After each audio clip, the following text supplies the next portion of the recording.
I found out my husband was leaving me broke at his funeral reception. Not at the funeral itself, not during the eulogy, at the reception over store-bought cookies and weak coffee in the church basement.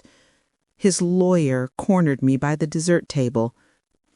"Mrs. Patterson, we need to talk about Robert's will," he said. His name was Gerald. Thin lips, rimless glasses, the kind of guy who probably irons his underwear.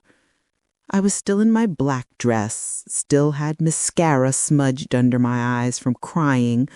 My husband had been dead for 3 days. "Can this wait?" I asked. "I'm afraid it's time sensitive," Gerald said. He pulled me into a side room, a Sunday school classroom with cartoon Noah's Ark animals on the walls. That's where he told me. 25 years of marriage, and Robert left me nothing. The house? Going to someone named Miranda Patterson, age 28.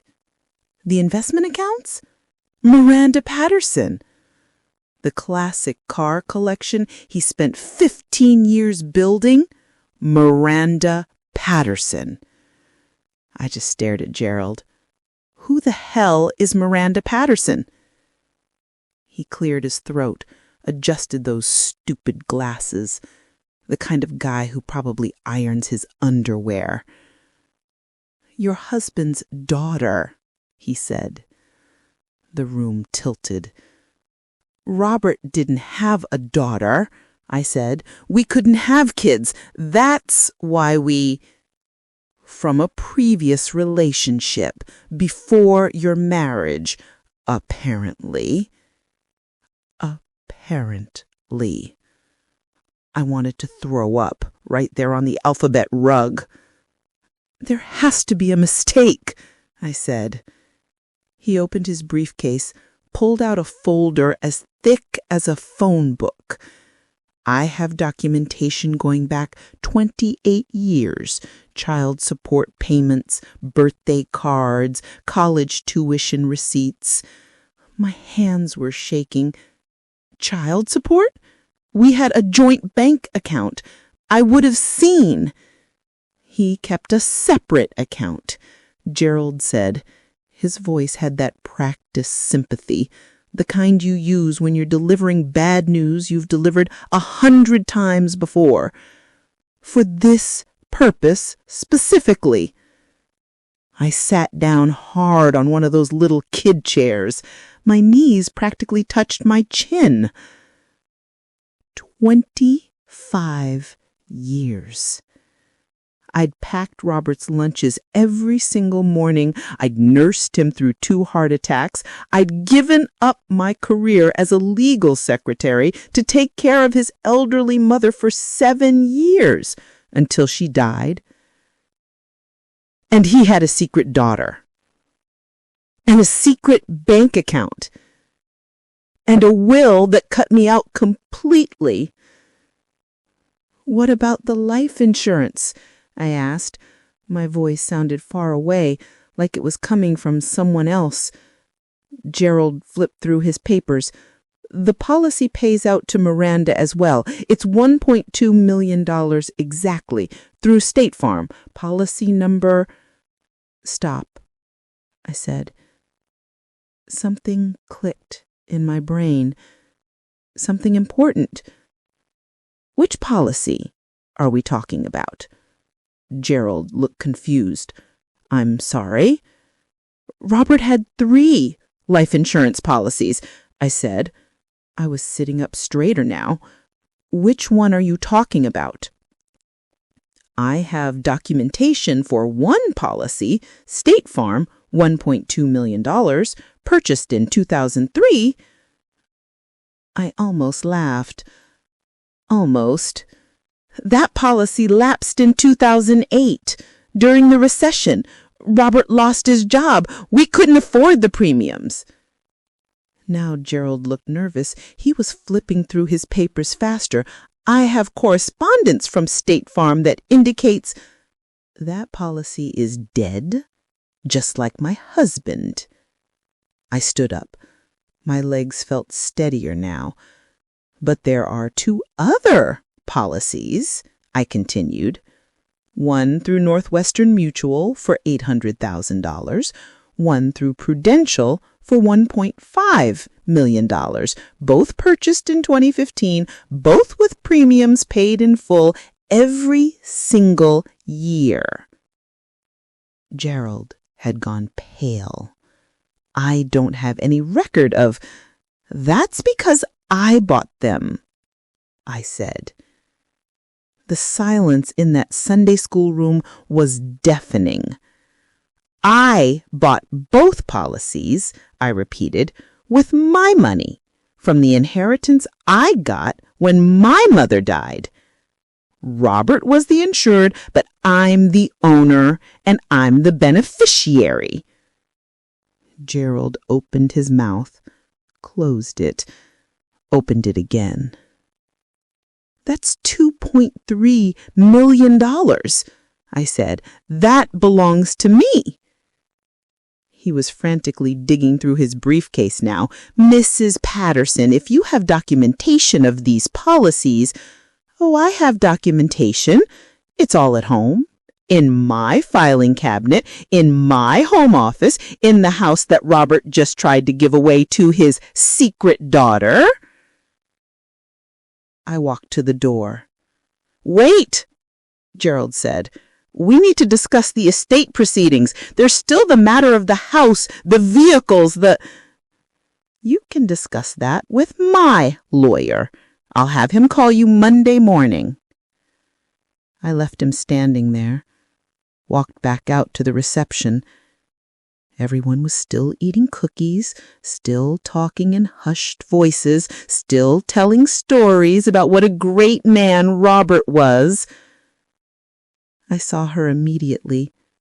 Miranda. She was standing in the corner with a woman who had to be her mother, mid-50s, bottle blonde, too much bronzer. Miranda looked like Robert. Same nose, same chin, same way of standing with her arms crossed.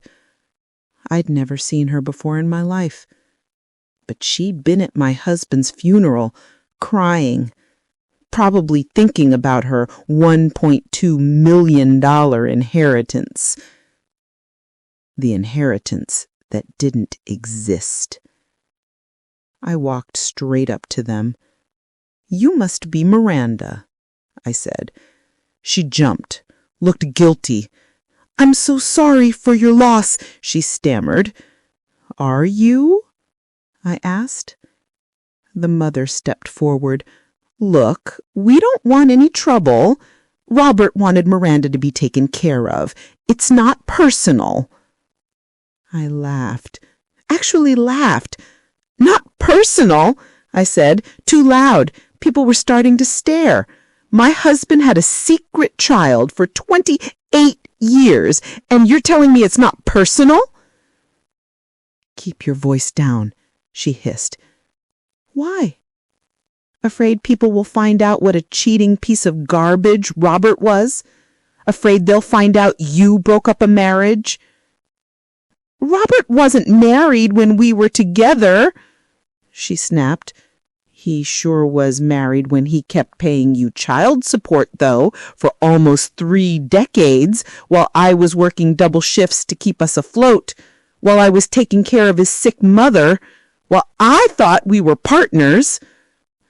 Miranda was crying now. I didn't ask for this. I didn't even know he was married until... Until when? Until he died? Until you found out you were getting a house and a bunch of money?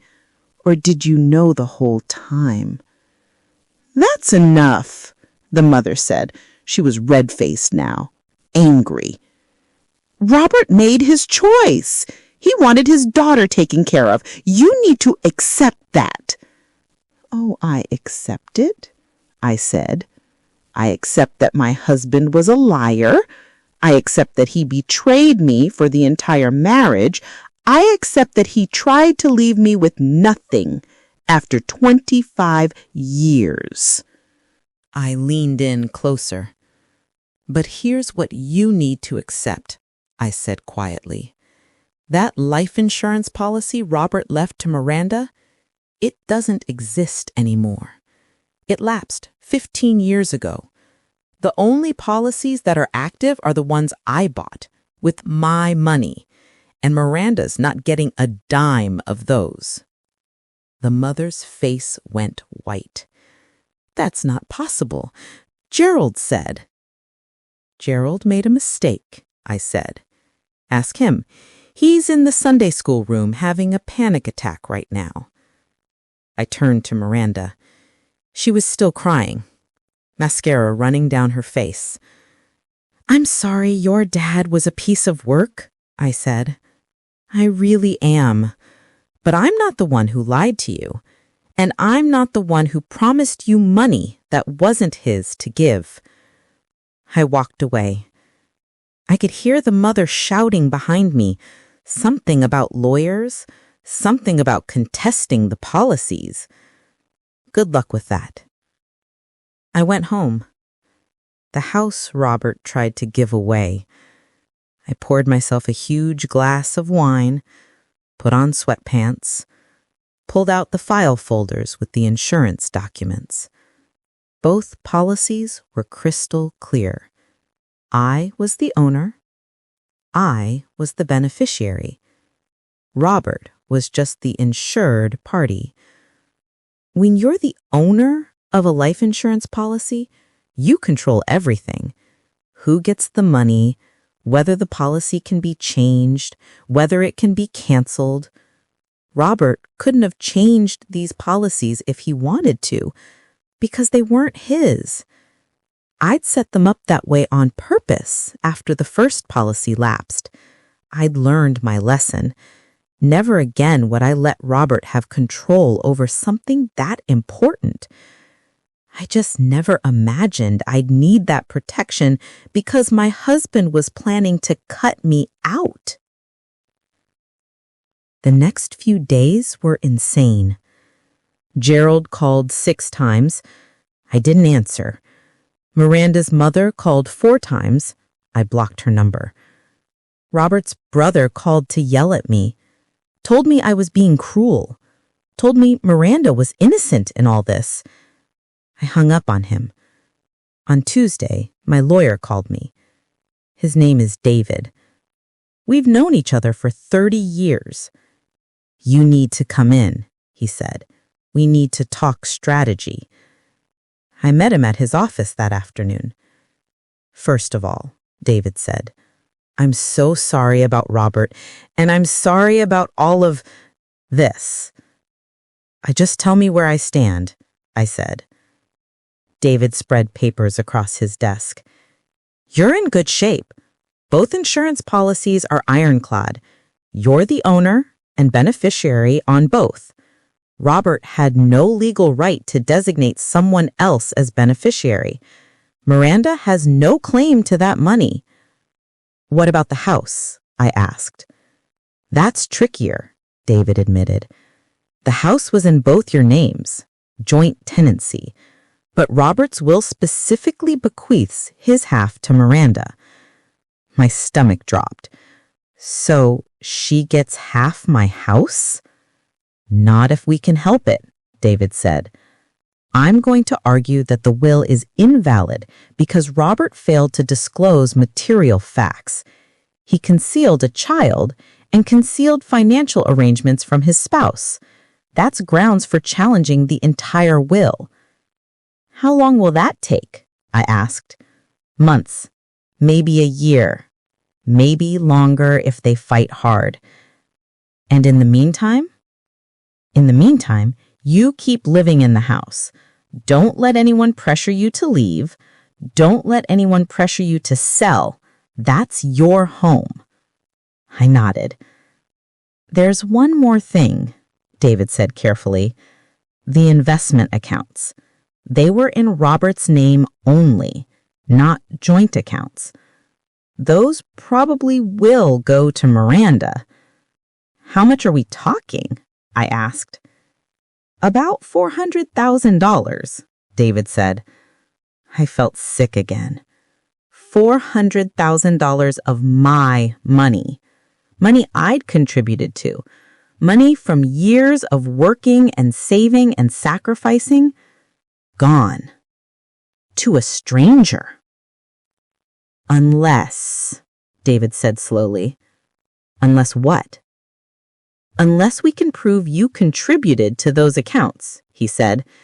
If we can show that you deposited money into them, that you treated them as marital property, we might be able to argue for reimbursement. I have bank statements. I transferred money into Robert's investment accounts for years, thousands of dollars. David smiled. Get me those statements. I went home and pulled every bank record I could find. It took me 2 days to sort through everything, but I found it. Transfer after transfer from my account to Robert's investment accounts, dating back to 1999. Over $200,000 in total. My money that Robert was now trying to give to his secret daughter. I brought everything to David on Thursday. He looked like Christmas morning. This is perfect, he said. This shows ongoing contribution to marital assets. We can absolutely make a claim for reimbursement. Will we get it all back? I asked. Probably not, David admitted. But we'll get a significant portion. Maybe half, maybe more if the judge is sympathetic. I want it all, I said. David looked at me seriously. Anne, I understand you're angry, but we need to be realistic about... I want it all, I repeated. That money was supposed to be for our retirement, mine and Robert's, not for the child he hid from me for 28 years. I'll do everything I can, David promised. The first court hearing was in September, 3 months after Robert died. I wore a navy suit, pearl earrings, pulled my hair back in a bun. Miranda was there with her mother, both of them in black dresses, both of them looking nervous. Gerald was there with his lawyer, a woman named Patricia, with a sharp bob and an expensive briefcase. The judge was a woman in her 60s, Judge Morrison. She looked tired. Patricia went first. She argued that Robert's will was clear, that he had the right to dispose of his property as he saw fit, that Miranda was his legal daughter and deserved her inheritance. Mr. Patterson maintained a relationship with his daughter for 28 years. He paid child support. He paid for her education. He was involved in her life. This was not some fly-night affair. This was his child. Judge Morrison nodded, made notes. Then David stood up. Your Honor, Robert Patterson's will is invalid because it was created under fraudulent circumstances. Mr. Patterson concealed material information from his spouse for the duration of their marriage. He maintained secret financial accounts. He made financial arrangements that directly harmed his wife's interests. This is not a case of a man simply choosing to provide for his daughter. This is a case of systematic deception. David pulled out documents, bank statements, the insurance policies, correspondence. Mrs. Patterson believed she was in a partnership. She contributed financially to the marriage. She sacrificed her career. She provided care for Mr. Patterson's elderly mother, all while Mr. Patterson was secretly funneling marital assets to a child he never disclosed. He slid the bank statements across to the judge. As you can see, Mrs. Patterson contributed over $200,000 to the investment accounts that Mr. Patterson is now attempting to bequeath to his daughter. That money came from Mrs. Patterson's income, her inheritance. Her savings. She has a legal claim to reimbursement. Judge Morrison studied the documents for a long time. Finally, she looked up. I'm going to order a full accounting of all marital assets, she said. I want to see every bank account, every investment, every asset acquired during this marriage. We need a complete picture before we can determine what's equitable. Patricia jumped up. Your Honor, this is unnecessary. The will clearly states... The will states a lot of things, Judge Morrison interrupted. But wills can be challenged when there's evidence of fraud or concealment. And Miss Roberts has presented evidence that warrants further investigation. She looked at me. Mrs. Patterson, you'll continue to reside in the marital home pending resolution of these issues. No one is to pressure you to vacate or sell. Is that clear? Yes, Your Honor, I said. She looked at Miranda and her mother. And Miss Patterson, I suggest you prepare yourself for the possibility that this inheritance may not be as straightforward as you believed. Miranda started crying again. I didn't feel bad. The accounting took 4 months. 4 months of lawyers digging through every financial record from the past 25 years. 4 months of depositions and questions and paperwork. It was exhausting. But when David finally called me in January, he was triumphant. We got it, he said. Got what? I asked. Everything, he said. Judge Morrison ruled that the investment accounts are marital property. Miranda gets nothing. You get full reimbursement of your contributions, plus half of any gains. That's about $320,000. I actually cried. What about the house? I asked. The house stays with you, David said. Judge Morrison ruled that Robert's half passes to you as the surviving spouse. Miranda's claim is denied. And the cars, the collectibles? Anything purchased during the marriage is marital property. It's yours. The only things Miranda gets are a few personal items that Robert specifically mentioned in his will. Some photographs, a watch, his college ring. I couldn't breathe. What about the insurance money? I asked. That was never in question. That's $2.3 million in your account as of last week. $2.3 million. Plus $320,000 from the investment accounts. Plus the house, which was worth about $650,000. Plus the cars and collectibles worth maybe another $200,000. I'd gone from nothing to over $3 million, all because I'd been smart enough to buy those insurance policies in my name. All because I'd kept records of every penny I contributed to the marriage. I called Miranda that night. I didn't plan to, but I needed her to know. She answered on the 3rd ring. Hello? It's Anne, I said. Silence. I just wanted you to know that the judge ruled in my favor. You're not getting the house. You're not getting the investment accounts. You're not getting anything except a few personal items.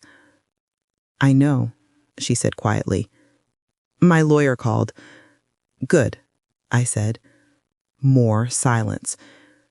I really am sorry, Miranda said finally. I didn't know he was married when I was growing up. My mom told me he was divorced. I didn't find out the truth until I was in college. And you didn't think to tell me? I asked. I tried. I called your house once. Robert answered. He begged me not to say anything. He said it would destroy you. He said he was going to tell you himself. But he never did, I said. No, Miranda agreed. He never did. I should have felt angrier, but I just felt tired. Your father was a coward and a liar, and I wasted 25 years on him. I'm sorry, Miranda said again. Me too, I said. I hung up. I haven't talked to her since. I haven't talked to Robert's family either. They all think I'm cruel, heartless, greedy, but I don't care. I spent 25 years being the perfect wife, the supportive partner, the caregiver, and Robert spent 25 years lying to me. So yeah, I took everything. The money, the house, the cars, all of it. And I'd do it again because I earned it. My husband told me he was leaving me in a cheesecake factory. Not even a nice restaurant, the Cheesecake Factory. We were sitting in one of those brown leather booths. I'd ordered the chicken Madeira, he ordered a salad. That should have been my first clue something was wrong. Mark never ordered salads. I need to talk to you about something, he said. I put down my fork. Okay? I'm not happy anymore, he said. Just like that, like he was telling me he didn't like his haircut. My stomach dropped. What do you mean, you're not happy?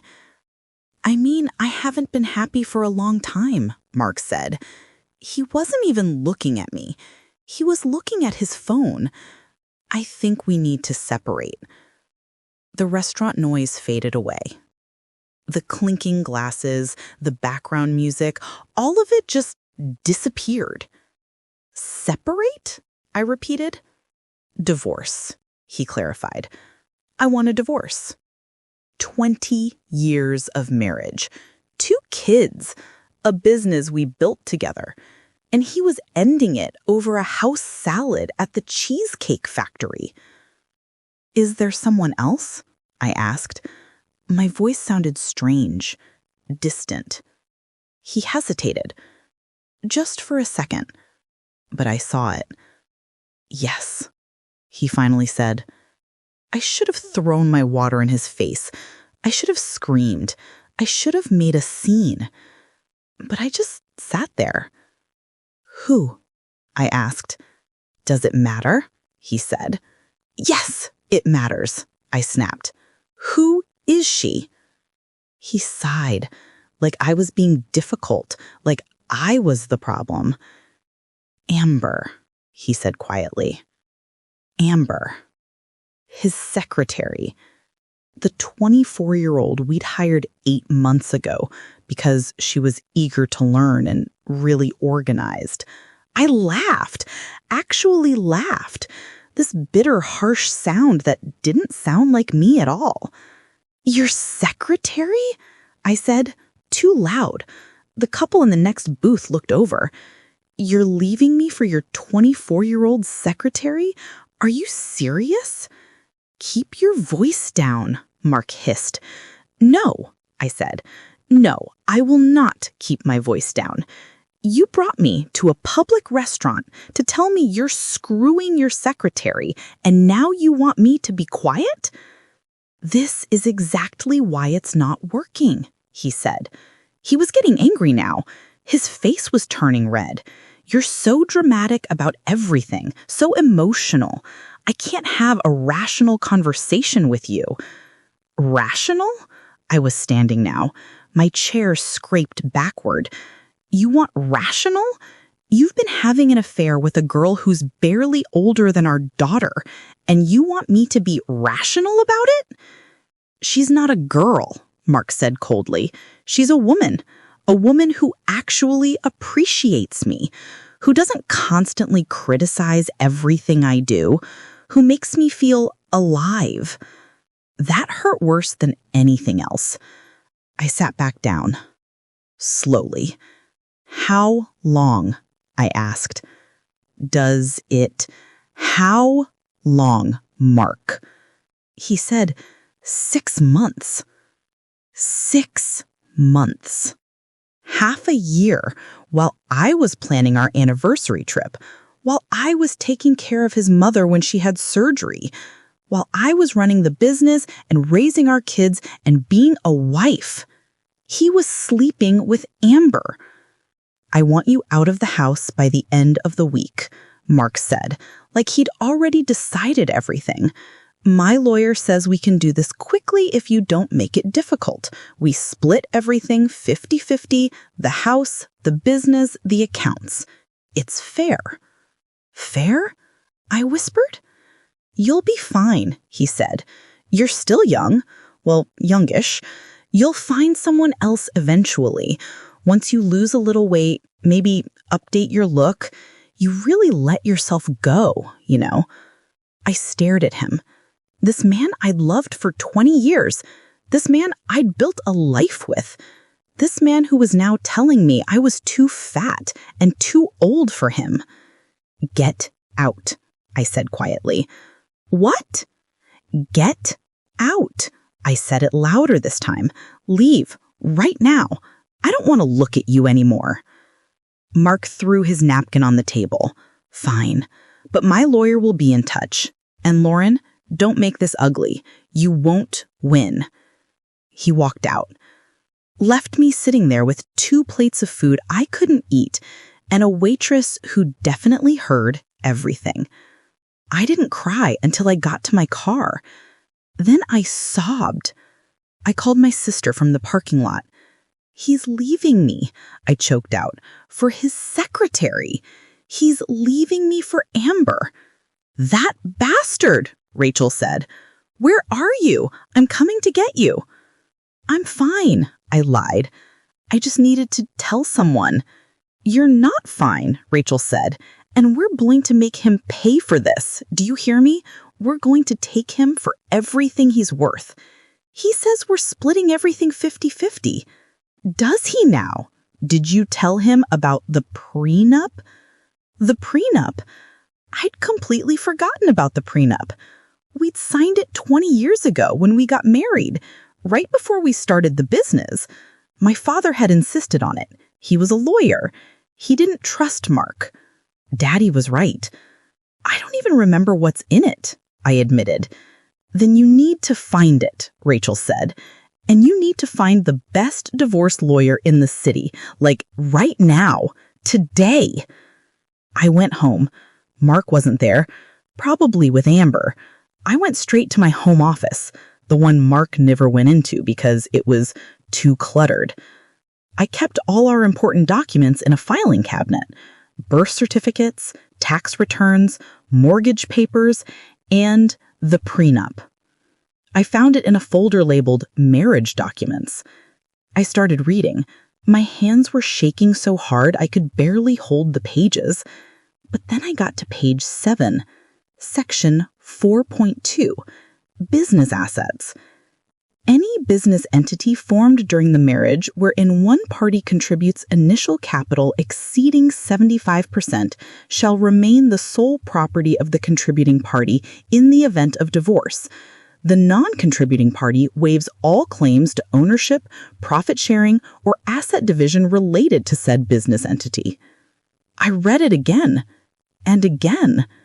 When Mark and I started Thompson Consulting 20 years ago, we needed $200,000 in startup capital. My father gave me $180,000. Mark contributed $20,000, which meant I contributed 90% of the initial capital, which meant that, according to the prenup, Thompson Consulting was mine. Not ours, mine. The business Mark had been running for 20 years. The business that was now worth roughly $4.5 million. The business that generated about $800,000 in annual profit. It was all in my name. I'd forgotten because we'd always treated it as ours. We both worked there. We both made decisions. We were partners. But legally, it was mine. I kept reading. Section 6.1, Real Property. The marital residence located at 847 Oakmont Drive shall remain the sole property of Lauren Thompson Hayes, as said property was purchased using funds from Lauren's inheritance prior to marriage. The house. I'd bought our house before we got married, with money my grandmother left me when she died. Mark moved in after the wedding.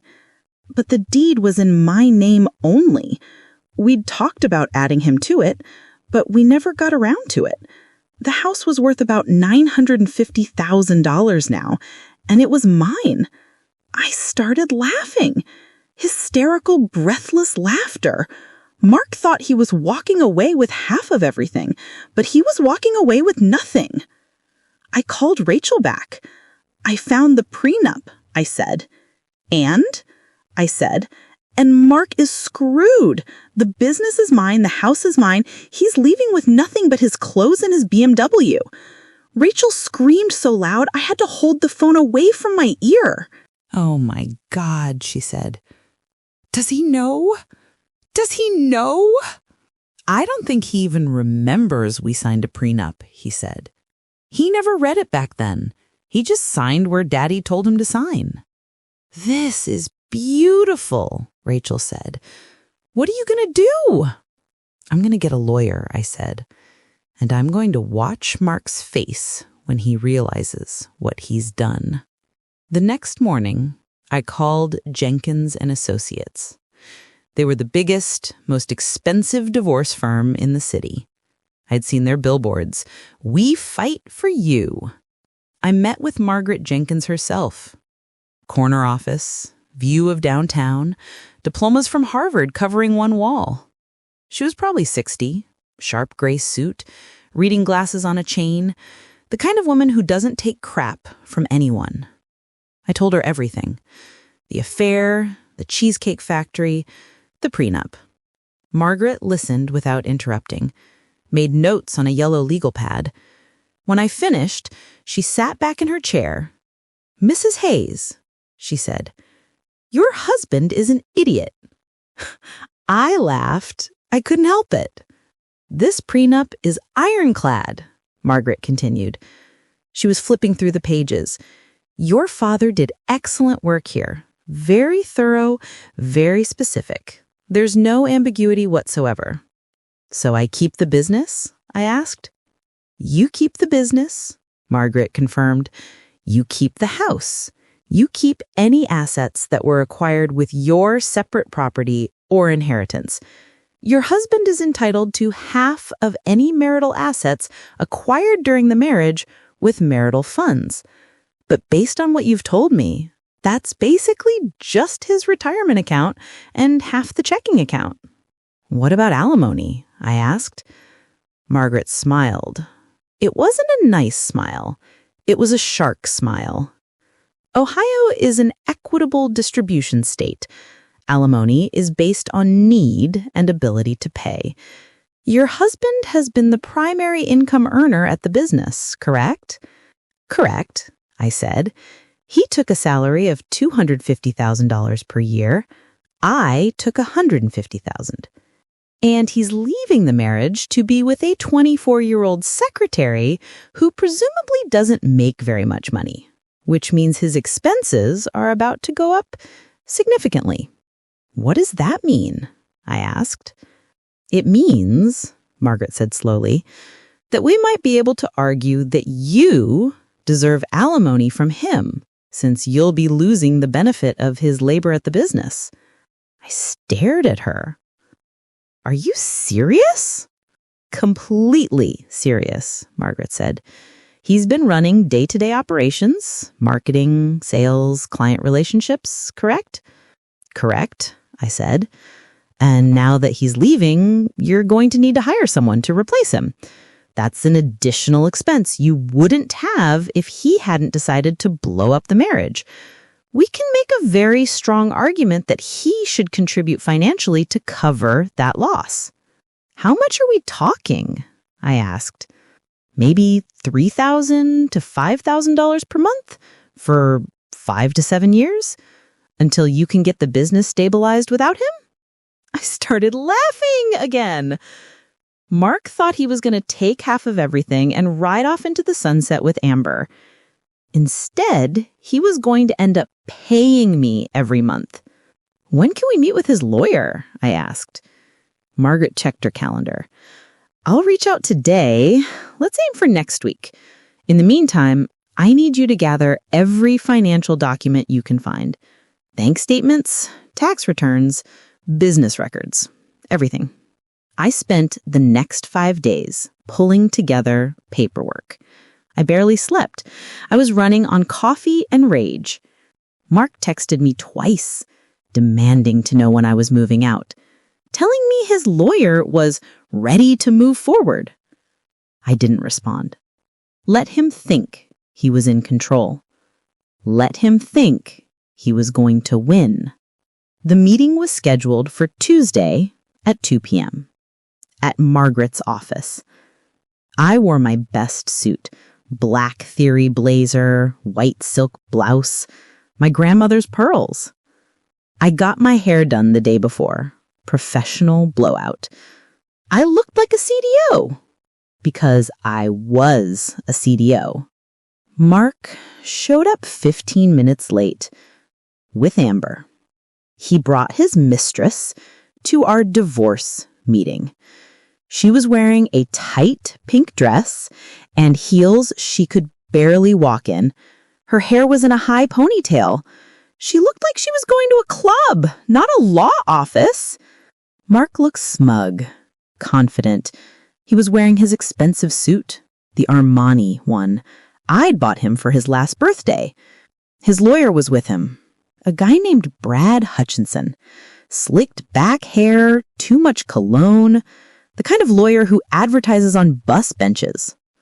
Margaret didn't even blink when Amber walked in. "Mr. Hayes," she said coolly, "I was unaware you'd be bringing a guest." "This is Amber," he said. Like that explained anything. "She's here for moral support." "How inappropriate," Margaret said. But she gestured to the conference room. "Please sit down." We all sat around a massive mahogany table. Mark and Brad on one side, Amber squeezed in next to Mark, holding his hand. Margaret and I on the other side. Margaret had arranged stacks of documents in front of her, color-coded tabs, everything organized perfectly. Brad pulled out a folder. It looked thin, unprepared. "So, I think we can make this quick and painless. My client is proposing a 50-50 split of all marital assets. The house will be sold and proceeds divided. The business will be valued, and Mr. Hayes will buy out Mrs. Hayes' share over time. We think this is more than fair." Mark nodded, like he was being so generous. I didn't say anything. I just looked at Margaret. She smiled that shark smile again. "I'm afraid that won't be possible," Margaret said. "I'm sorry?" "A 50-50 split," Margaret clarified. "That won't be possible because there are very few marital assets to split." Mark laughed. "What are you talking about? The house alone is worth almost $1 million, and the business is worth at least $4 million. "The house," Margaret said calmly, "is not a marital asset. It was purchased by Mrs. Hayes prior to the marriage using her separate property. The deed is in her name only. It's not subject to division." Brad's frown deepened. "We'll need to verify?" "I have the deed right here," Margaret said. She slid a document across the table. "As you can see, it was purchased in 2003. You were married in 2005. The property has never been retitled." Brad grabbed the document, started reading. Mark's smug expression was starting to crack. Just a little. "What about the business?" he demanded. "The business," Margaret said, "is also not a marital asset." "Bullshit," he said. He was getting red in the face. His hands were shaking. "I've been running that company for 20 years. It's ours." "Actually, it's not. I have here the prenuptial agreement you signed on April 15th, 2005. Page 7, section 4.2. Would you like me to read it aloud?" Silence. Mark's face went white. "What prenup?" Amber whispered. Mark shook his head at her, told her to be quiet. The prenup that you and Mrs. Hayes executed prior to marriage. The one that very clearly states that any business entity where one party contributes more than 75% of the initial capital remains that party's sole property in the event of divorce. She slid another document across the table. Mrs. Hayes contributed $180,000 of the initial $200,000 startup capital. That's 90%, which means the business is hers.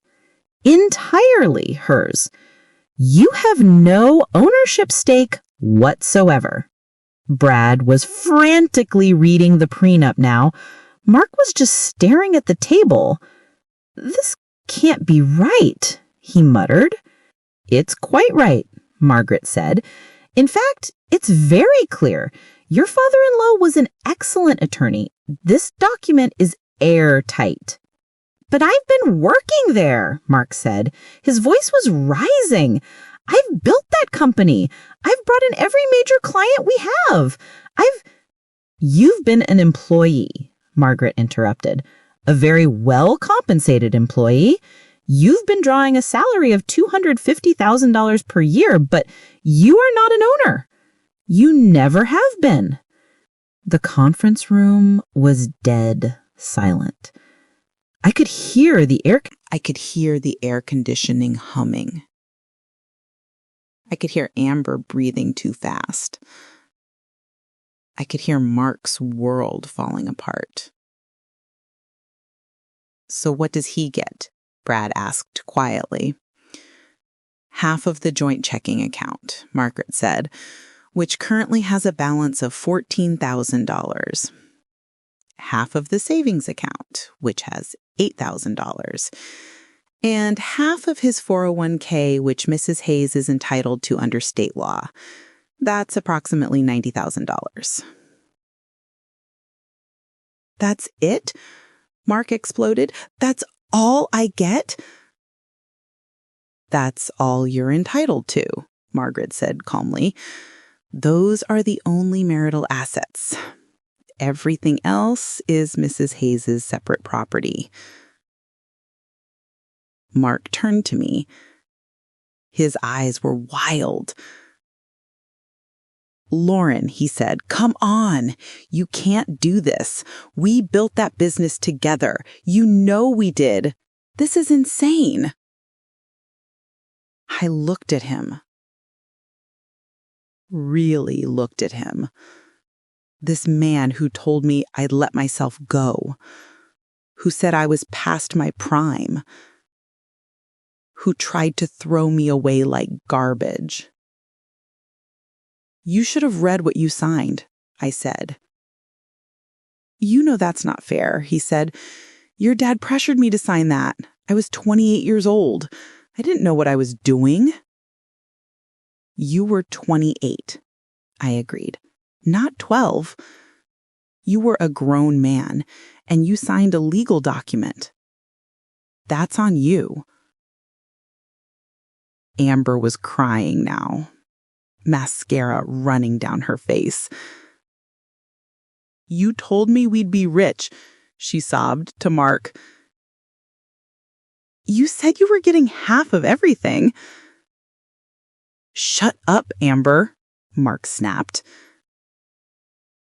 Actually, Margaret said, there's one more thing we need to discuss. Everyone looked at her. Alimony, she said. Alimony? Mark shouted. You want me to pay her alimony after she's taking everything? Mrs. Hayes is taking what's legally hers, Margaret corrected.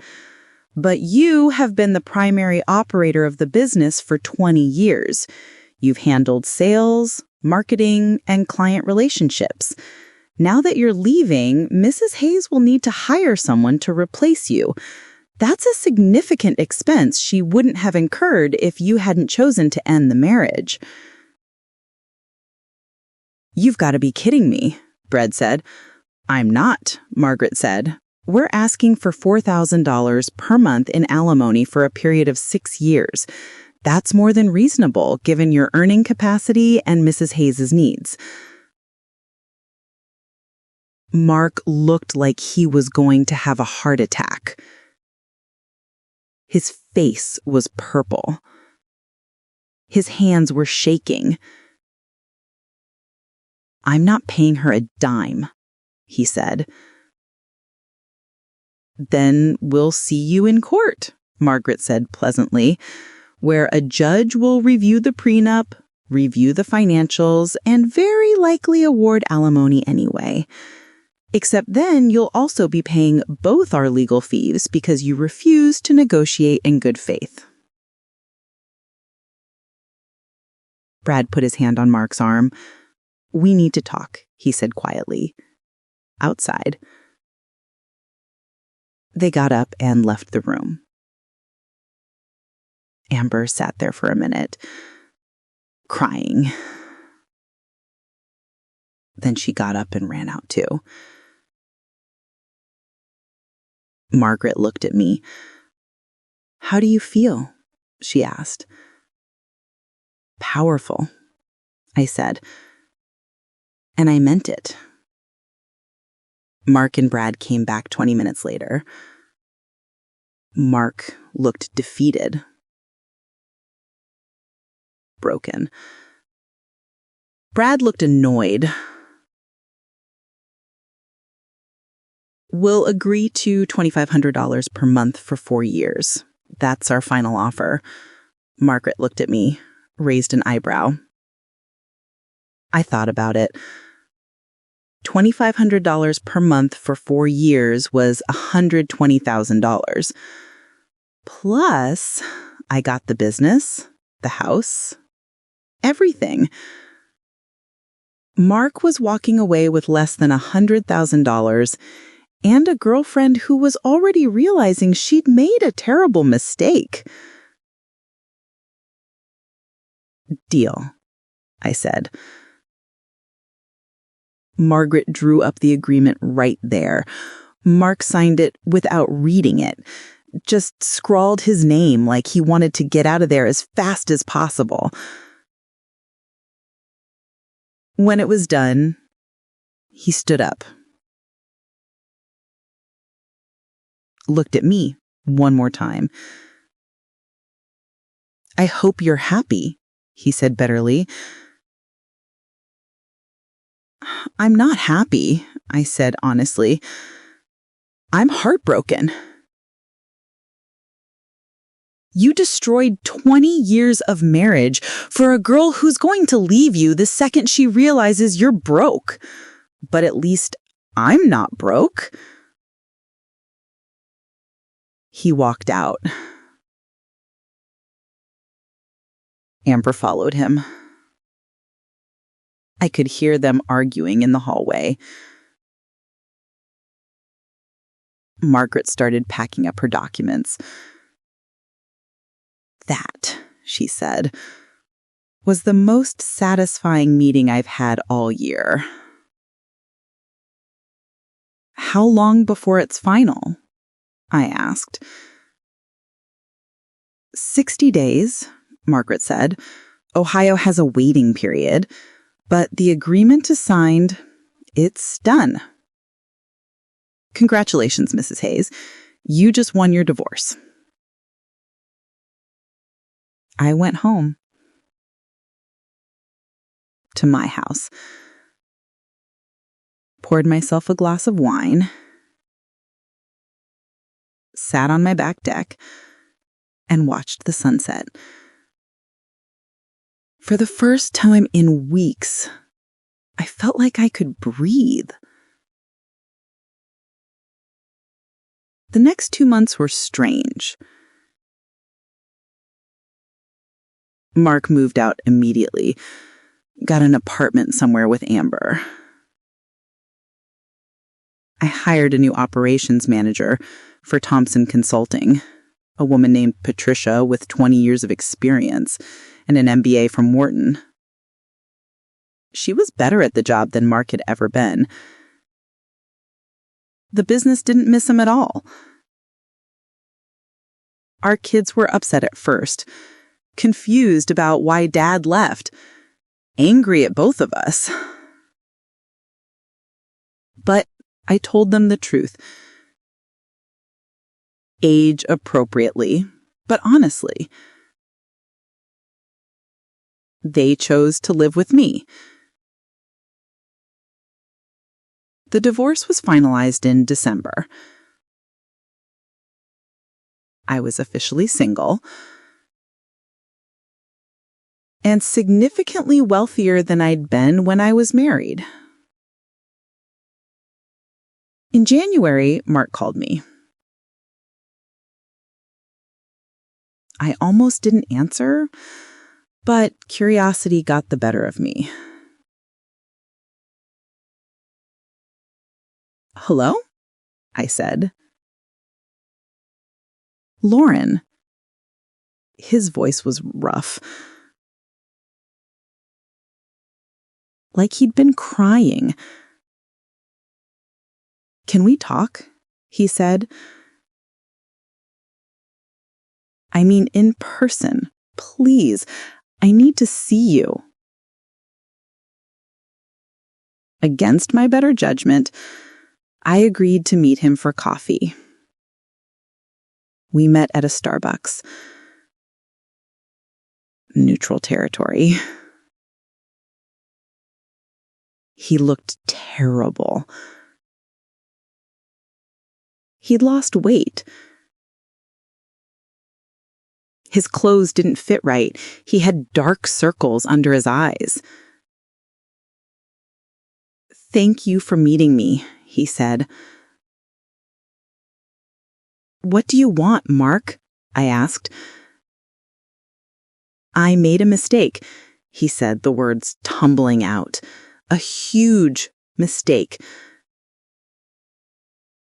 Amber left me. She said I was too old and too broke, and she wanted to date someone her own age. And I realized what I gave up, what I threw away." I sipped my coffee. Didn't say anything. "I want to come home," Mark said. "I want to fix this. We can go to counseling. We can rebuild. I'll do whatever it takes." I stared at him. "Are you serious?" I asked. "I still love you," he said. "I never stopped loving you. I just got confused. I had a midlife crisis or something. But I know now that you're the one I want to be with." "You don't want to be with me," I said. "You want to be with my money." "That's not true," he protested. "Yes, it is," I said. "You thought you were going to get half of everything and live happily ever after with your secretary, but she dumped you when she found out you're broke. And now you're crawling back because you can't afford your lifestyle anymore." "Lauren!" "The answer is no," I said. "No counseling, no reconciliation, no second chances. You told me I was past my prime. You said I'd let myself go. You threw away 20 years of marriage for a 24-year-old. And now you want me to fix your mistake?" "I didn't mean any of that," he said desperately. "Yes, you did," I said. "You meant every word. You just didn't think there'd be consequences." I stood up. "Goodbye, Mark," I said. "Don't call me again, and don't be late with your alimony payments. Margaret will be watching."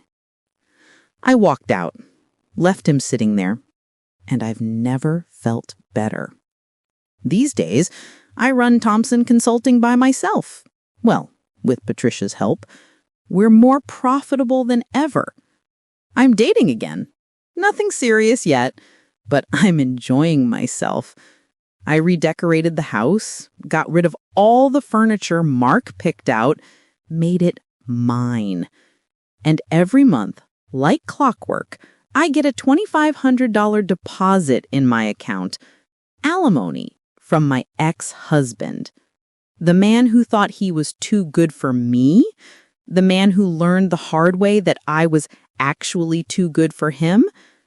Sometimes people ask me if I regret being so harsh, if I should have been more generous, split things more evenly, and I tell them the same thing every time. Mark had a choice. He could have stayed faithful. He could have respected me. He could have honored our marriage.